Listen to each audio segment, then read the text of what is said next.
वेङ्कटनायकः सर्वदेवैकशरणं सर्वदेवैकदैवतं समस्तदेवकवचं सर्वदेवशिखामणिः इतीदं कीर्तितं यस्य विष्णोरमिततेजसः त्रिकाले यः पठेन्नित्यं पापं तस्य न विद्यते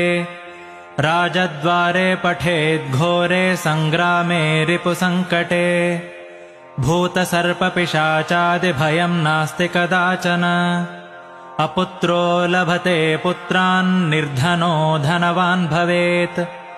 रोगार्तो मुच्यते रोगात् बद्धो मुच्येत बन्धनात् यद्यदिष्टतमं लोके तत्तत् प्राप्नोत्यसंशयः